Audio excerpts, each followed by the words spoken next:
దేవుని పరిశుద్ధ నామమునకు స్తోత్రము కలుగును గాక.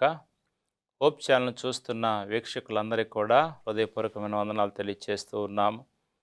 మనము బాలుడు నడవలసినటువంటి త్రోవలో తల్లిదండ్రులు బిడ్డలను ఎలా నేర్పించాలో అనే అంశం మీద చదువుకొనుచున్నాము.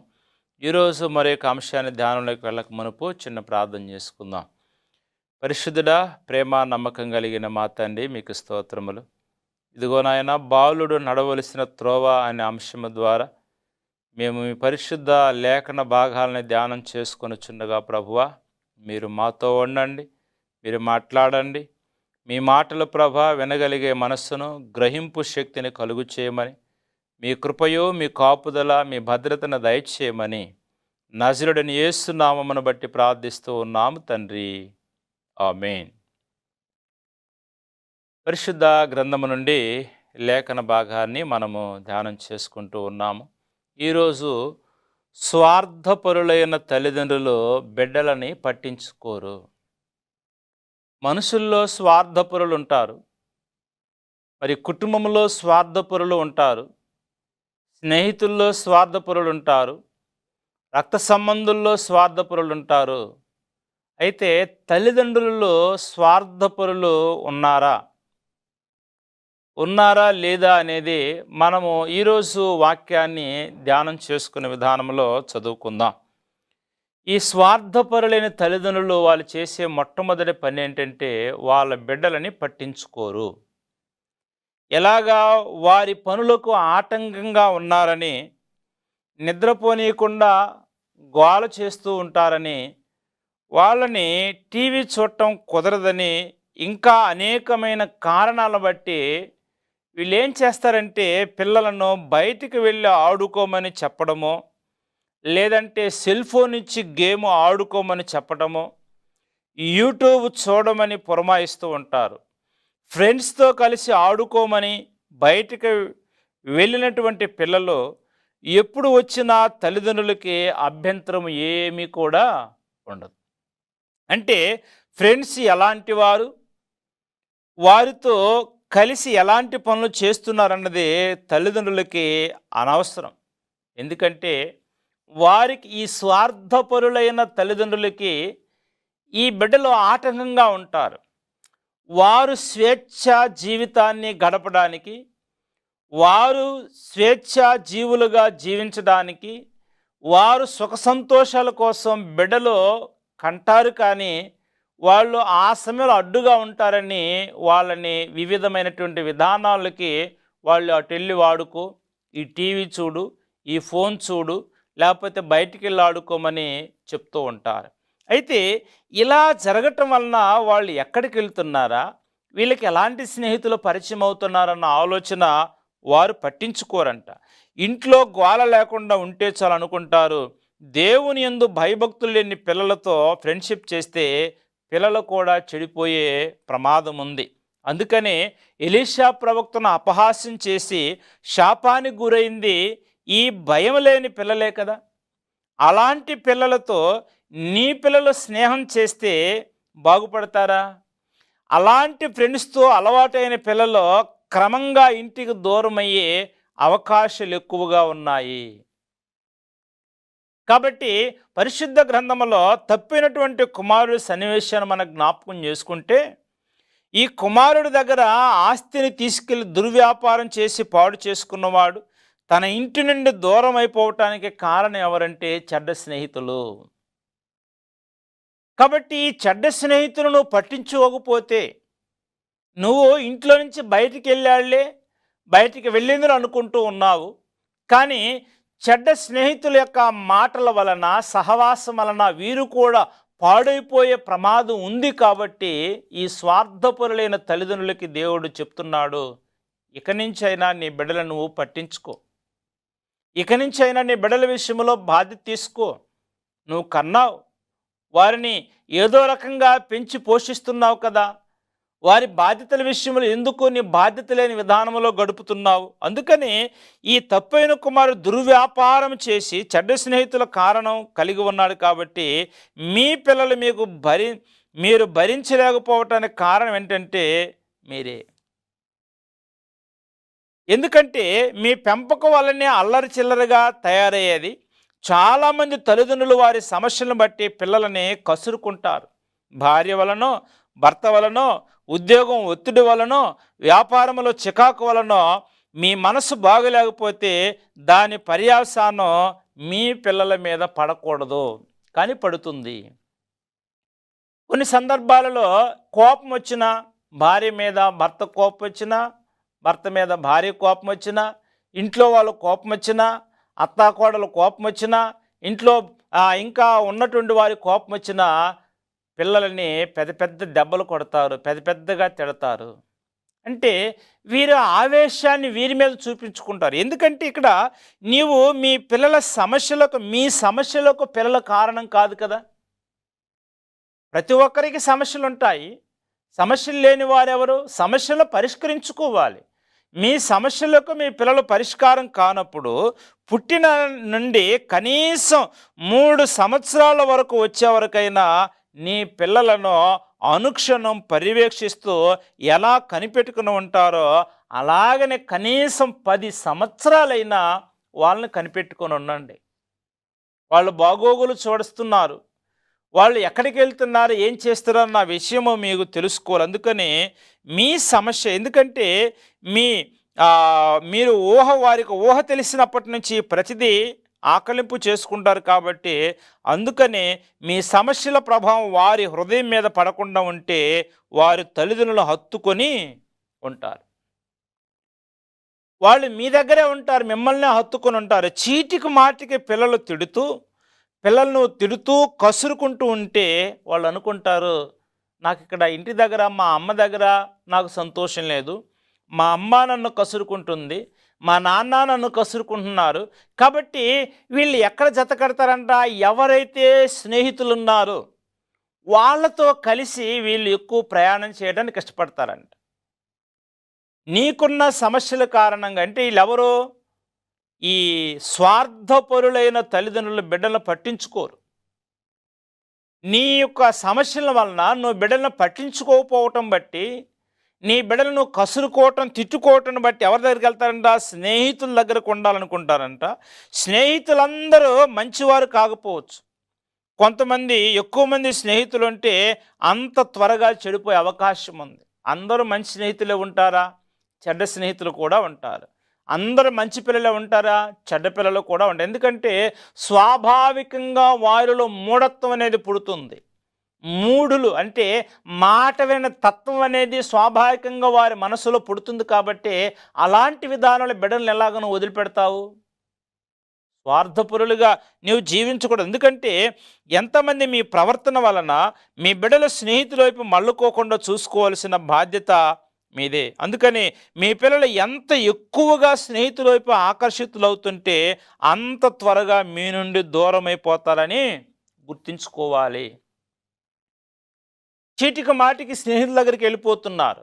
చీటికి మాటికి నీతో ఉండకుండా, నీతో కలిసి లేకపోతే టైం స్పెండ్ చేయకుండా, నువ్వు చెప్పిన మాట అనుకుని వెళ్ళిపోతానంటే నువ్వు కసురుకున్న విధానం ఏదైతే ఉందో దాన్ని బట్టి వాళ్ళు ఆటోమేటిక్గా నీకు దూరం అయిపోతారు. అంటే నీ ప్రేమకు దూరం అయిపోయి ఇంకొక పిల్లల ప్రేమతో వాళ్ళు చెలిమి చేస్తూ ఉంటారు. అంటే స్నేహితులు ఆడుకోవటం కానీ, మాట్లాడుకోవటం కానీ, సరదాగా అటు ఇటు వెళ్ళటం కానీ, వాళ్ళ వయస్సును బట్టి వాళ్ళు వెళ్తున్నారు. కాబట్టి ఆ అవకాశం మీరు ఇవ్వకూడదు. స్వార్థపరులైన తల్లిదండ్రులు ఏం చేయాలంట? ఎందుకంటే తల్లిదండ్రుల ప్రేమ కంటే స్నేహితుల ప్రేమే విలువిస్తుంటే మీ బిడ్డల పట్ల మీ ప్రవర్తన ఎలా ఉందో ఒక్కసారి ఆలోచించుకోవాలి. నువ్వు కన్నావు, 9 మాసాలు మోసి బిడ్డలను కన్నావు. ఆ కన్నా బిడ్డలను చాలా గుండెలు హత్తుకొని నువ్వు వాళ్ళని పెంచుకొని ఉన్నావు. నీ గుండెల మీద నడక నేర్పించావు. మరి తల్లిదండ్రులు ఇద్దరు కూడా వారిని చాలా అల్లారు ముద్దుగా చూసుకున్నారు, వారిని పెంచారు. మరి ఎదిగే క్రమంలో వాళ్ళని ఎందుకు నువ్వు పట్టించుకోవటం లేదు? నీ బిడ్డలే కదా, నువ్వు కన్నా బిడ్డలే కదా.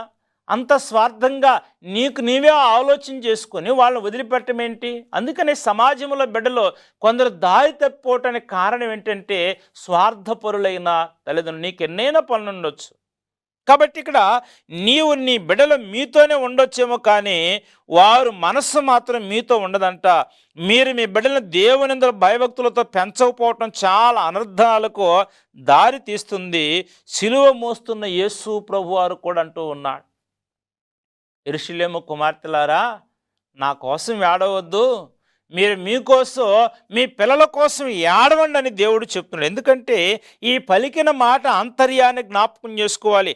పాపలోకమైన ఈ లోకానికి అనుగుణం కాకుండా దేవుళ్ళో మీ పిల్లల్ని పెంచండి, దేవుల్లో మీ పిల్లల్ని పెంచండి. యేసు ప్రభువారు సిలువలో మరణిస్తున్నప్పటికీ కూడా అక్కడ యేసు ప్రభువారిని బట్టి, అయ్యో ఎప్పటి వరకు మాతో కలిసి ఉన్నావు, ఎప్పటి వరకు మాకు అన్ని విషయాల్లో కూడా బోధించున్నావు, మమ్మల్ని స్వస్థపరిచి మమ్మల్ని బాగు చేసావయ్యా అని వాళ్ళందరూ కూడా గొల్లు పెట్టుని ఏడుస్తుంటే, నా కోసం ఏడవద్దు, మీకోసం మీ పిల్లల కోసం ఏడవండి. పిల్లలు దేవుని రాజ్య సంబంధులండి. పిల్లలు పరలోక రాజ్యానికి అర్హులు. కాబట్టి వారిని ఎలా పెంచాలో దేవుడు మీకు చెప్తూ ఉన్నాడు. మీరు వారి కోసం ఏడవండి, వారి కోసం కన్నీటి ప్రార్థన చేయండి, వారి కోసం దేవుని దగ్గర విజ్ఞాపన చేయండి, వారిని బట్టి దేవుని దగ్గర నువ్వు మనవలు చెప్పాలి. అందుకని దేవుడు ఏం చెప్తున్నాడు ఇశ్రాయేల్ ప్రజలను బట్టి కూడా, నేడు మీరేమంటే దేవుడు యొక్క మాటలో మీ హృదయంలో ఉంచుకోవాలంట. ద్వితీయోపదేశకాండం 6వ అధ్యాయం 6-9 వచనాల్లో, నేడు నేను నీకు ఆజ్ఞాపించి ఈ మాటలో నీ హృదయంలో ఉంచుకోవాలి, నీవు నీ కుమారులకు వాటిని అభ్యసింపచేసి. అంటే దేవుని మాటలు ఎక్కడుండాలి? నీ హృదయంలో దాచుకోవాలి. కానీ ఈ మాటలు, దేవుని మాటలు హృదయంలో ఉండవు. కానీ 10 సంవత్సరాల నాటు గొడవ జరిగినప్పుడు మాటలు మాత్రం అప్పటికై నిలిచే ఉంటాయి. దేవుని మాటలో ఈరోజు ఈ వారం చెప్పినటువంటి మాటల వాక్యము వచ్చే వారం కాదు కదా, ఆ మరుసటి రోజే జ్ఞాపకం ఉండదు. కానీ బంధువుల మధ్య విదేశాల వైరాగ్యం ద్వారా వచ్చే మాటలు ఎలా ఉంటాయంట నిజం. ఎందుకంటే సంవత్సరాల తరబడి వారి హృదయంలో ఉంటాయి, కానీ దేవుని మాటలు ఉండవు. కానీ దేవుడు ఏం చెప్తున్నాడంటే, నేను నీకు ఆజ్ఞాపించే ఈ మాటలు తల్లిదండ్రులుగా నీ హృదయంలో ఉండాలి. నీ హృదయంలో దేవుని మాటలు ఉంటే నువ్వు వారికి బోధిస్తావు. ఇశ్రాయేల్ ప్రజలకు కూడా దేవుడు చెప్తున్నాడు, ఎర్ర సముద్రం నుంచి మిమ్మల్ని నడిపించున్నాను, 2 పాయలుగా చేసి నడిపించున్నాను, ఇవి మీ బిడ్డలకు తెలియచెప్పండి.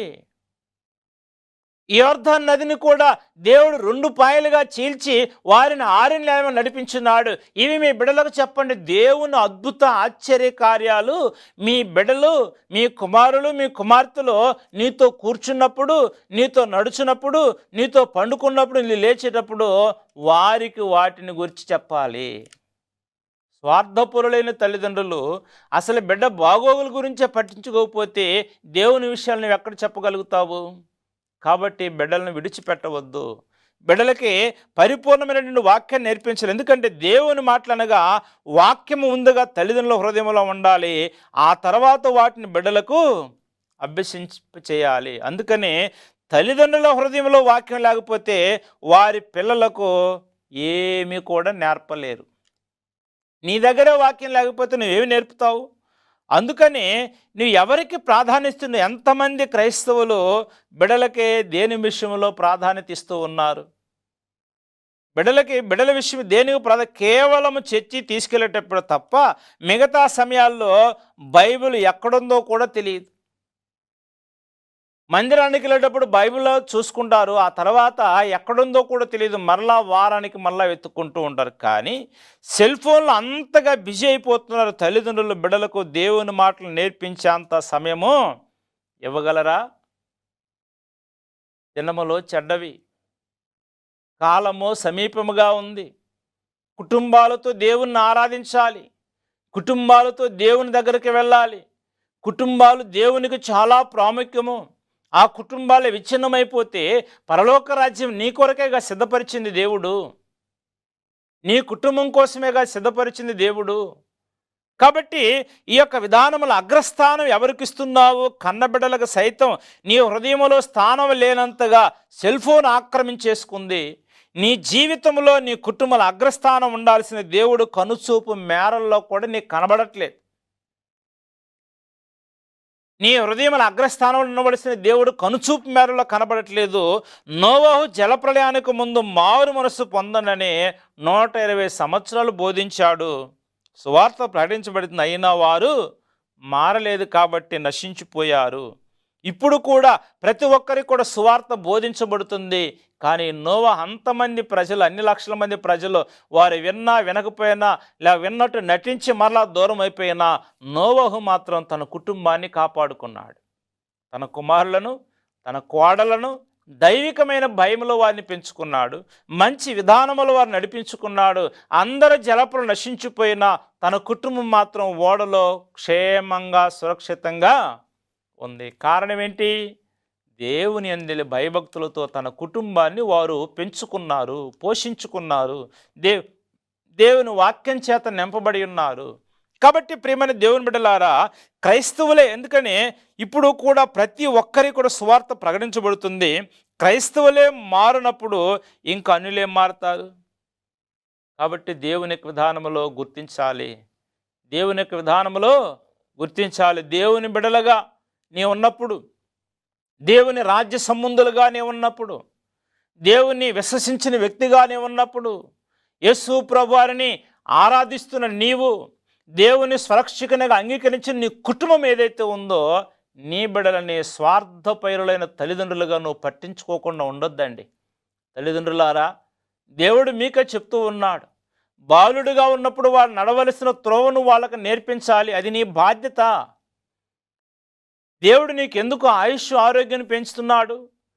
దేవుడు నీకిచ్చిన బిడ్డలని మంచి క్రమంలో నడిపించడానికి దేవుడు నీకు కావాల్సిన ప్రతిదీ కూడా సమకూరుస్తున్నాడు కదా. కాబట్టి ఈ బిడ్డలు విలువైన వారు, వీళ్ళు విలువైన వారు నీ బిడ్డలు. ఆ బిడ్డల్ని జ్ఞాపకం చేసుకో. విలువ లేదనుకుంటున్నావు బిడ్డల్ని? ఈ రోజుల్లో బిడ్డలు లేని వాళ్ళకి తెలుస్తుందా ఆ విలువ? అయ్యా, మాకు ఎవరినైనా ఒక బిడ్డనిస్తే చాలు అనుకుంటూ ఉంటారు. ఒక కుమారుడు, ఒక కుమార్తె పుట్టాలంటే హాస్పిటల్లో లక్షలు ఖర్చు అవుతుంది. లక్షలు ఖర్చు అవుతుంది. ఏదో సమస్య వలన, ఎవరికో ఒకరి భార్య వలన సమస్య, భర్త వలన సమస్య, మరి అన్నాన్ని విడుదల చేసి బిడ్డగా ఎదిగించాలంటే లక్షల ఖర్చు అవుతుంది. అయినప్పటికీ కూడా హాస్పిటల్ చుట్టూ తిరుగుతున్నారు. నీకు ఆ పని లేకుండా దేవుడు నీకు విలువైన బహుమానాన్ని ఇచ్చాడు. దేవుడు నీవు అంతగా లక్షలు వెచ్చించకుండా దేవుడు నీకు సంతానాన్ని ఇచ్చాడు. దేవుడు నిన్ను ఆశీర్వదించాడు. అందుకని నీకు లెక్కలేదా దేవుడు అంటే? అందుకని లెక్కలేదా నీకు బిడ్డలంటే? కాబట్టి విలువైన వారు నీ బిడ్డలు. దేంతో పోల్చగలవాలని? కాబట్టి స్వార్థపరులైన తల్లిదండ్రులు దేనికోసం నీ బిడ్డలను ప్రక్కకు నెట్టివేస్తున్నావు? దేనికోసం నీ బిడ్డలను పట్టించుకోకుండా ఉన్నావో? నీ స్వార్థం కోసమే నువ్వు ఆలోచన చేస్తూ నీ బిడ్డలను పట్టించుకోకపోతే దేవునికి లెక్కప్ప చెప్పాలి.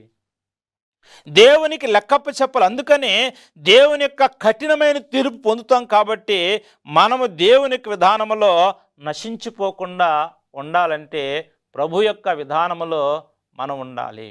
కాబట్టి ప్రియమైన దేవుని బిడ్డలారా, క్రైస్తవులైన వారు అన్యులకు మాదిరికరంగా లేకుండా ఈ లోకానుసారమైన జీవితాన్ని జీవిస్తే వారికి కూడా కఠినమైన తీర్పు ఉండదు. ఎందుకంటే మీరు దేవునిలో ఉంటూ వాక్యమని మీ హృదయంలో ఉంచుకొని మీ పిల్లలకు వాటిని అభ్యసింప చేయమని దేవుడు చెప్తే దాని ప్రకారం నడుచుకోమని క్రైస్తవ తల్లిదండ్రులకు కఠినమైన తీర్పు రాదా? కఠినమైన తీర్పు వస్తుంది. అందుకని క్రైస్తవులైన మీరు అన్యులకు మాదిరిగా ఉండకపోయినా పర్వాలేదు, కానీ మీ కన్న బిడ్డలకైనా మాదిరికరంగా నడుచుకుంటే మిమ్మల్ని మీరు ఆదర్శనంగా తీసుకున్న బిడ్డలు అవుతారు. కాబట్టి మీ బిడ్డల విషయంలో ప్రాధాన్యత కనుపరచాలి. అందుకని కూర్చున్నప్పుడు, నడుచున్నప్పుడు, పండుకున్నప్పుడు, లేచినప్పుడు మీ బిడ్డలకు దేవుని గురించి మాటలు చెప్పటం ఎలాగో నేర్చుకోవాలి. కనీసం రోజులో ఒక్క సమయమైన, ఒక్క అరగంట అయిన నీ బిడ్డల కోసం కేటాయించు. నువ్వు వెళ్ళవు మందిరానికి కొన్ని చోట్ల, మరి నువ్వు వెళుతున్నావు కదమ్మా, నువ్వు వెళుతున్నావు కదయ్యా, ఇదిగో ఈ వాక్యం చదువు నాన్నా, ఈ పాట పాడమ్మా అని నీ బిడ్డలకి ఎందుకు అడగవు? నువ్వు అడగాలి. ఎందుకంటే దేవుడు చెప్తున్నాడు, మీరు చెడ్డవారయిండు కూడా మీరు చెడ్డవారైండి కూడా పామును తేలు, మీరు మంచి ఏమని ఎరిగి ఉన్నారు. మంచిని అడిగితే మీరు పాములు తేలిస్తారు, మంచి ఇస్తారు. మీరు చెడ్డవారైండి కూడా మీ బిడ్డలకు మంచి ఇచ్చినప్పుడు మంచి దేవుడు మీ బిడ్డలకు అన్ని విషయంలో మీకు మేలు చేస్తాడు. దేవుణ్ణి అడుగు నీకేం కావాలో. స్వార్థపరులైన తల్లిదండ్రులుగా జీవితంలో మిగిలిపోవద్దు. నువ్వు అలాంటి ఆలోచనతో ఉండవద్దు. యేసుక్రీస్తు ప్రభు యందు నమ్మకం కలిగి ఉండు. ఎందుకంటే కనీసం రోజులో ఒక అరగంట అయిన ఉదయం సాయంకాలం దేవుడి గురించి నీ బిడ్డలతో మాట్లాడటం, దేవుడు నీకిచ్చిన బహుమానాన్ని నీ బిడ్డల గురించి తెలుసుకుని దేవుని యందు భయభక్తులతో కలిసి నీవు నివాసము చేయాలి. కాబట్టి స్వార్థపరులుగా నీవు ఉండకూడదు. యేసు ప్రభువు చెప్తున్నాడు, అమ్మా నా కోసం ఏడవద్దు, మీకోసం మీ బిడ్డల కోసం ఏడవండి. ఎప్పుడు ఏడుస్తావు బిడ్డల కోసం? వాళ్ళు ఏదైనా తప్పు చేస్తే, వాళ్ళు ఏదైనా పొరపాటు చేస్తే, వాళ్ళ మాట వినకపోతే, వాళ్ళు ఎదురు తిరిగితే, వాళ్ళు ఎదురు మాట్లాడితే, నీ మీద దుర్భాషలు ఆడినప్పుడు, నిన్ను లెక్క చేయనప్పుడు అప్పుడు ఏడుస్తావు తలబట్టుకొని. అయ్యో నేను ఇలా కాదురా, నిన్ను ఇలా కాదు పెంచింది, నిన్ను ఇలా కాదు పెంచిందమ్మా, నువ్వు మంచిదానం అనుకున్నాను, నువ్వు మంచి విధానంలో ఎదుగుతున్నావు అనుకున్నా, నా మీద తిరుగుబాటు చేస్తున్నావు. అప్పుడు ఏడుస్తాను, నేను ఎందుకు ఇలాగ గారాబం చేస్తున్నానా, నేనెందుకు ఒక మాట అనకుండా పెంచానా, నేనెందుకు ఒక దెబ్బ కొట్టకుండా పెంచానా. కాబట్టి బెత్తెము గద్దింపును కలుగు చేస్తుంది. బిడ్డలకు ఏ వయసులో ఎలాగా పెంచాలో నువ్వు నేర్చుకోవాలి. పెద్దవారైన తర్వాత నువ్వు కొట్టలేవు. నీ అంత అయిన తర్వాత నువ్వు వాళ్ళని ఏం చేయగలవు? ఏడవటం తప్ప. కాబట్టి దేవుడు నీకు ఇచ్చాడు, విలువైన ఆస్తిని దేవుడు నీకు ఇచ్చాడు. ఇప్పటికి కూడా హాస్పిటల్ చుట్టూ నాకు బిడ్డలు కావాలి, మాకు బిడ్డలు కావాలి, కోట్ల ఆస్తి ఉన్న బిడ్డల అనుగ్రహం లేదు. నీ దగ్గర ఏమీ లేకపోయినా దేవుడు నీకు బిడ్డలైన నీ ఆస్తిని ఇచ్చాడు. కోట్ల విలువ కంటే ఆస్తి అయినటువంటి సంతానాన్ని దేవుడు నీకు ఇచ్చాడు. స్వార్థపరులుగా మిగిలిపోవద్దు. నీ బిడ్డలని దేవుని క్రమంలో నువ్వు పెంచాలి. నీ బిడ్డలను దేవునికి మరలా వారిని అప్పగించాలి.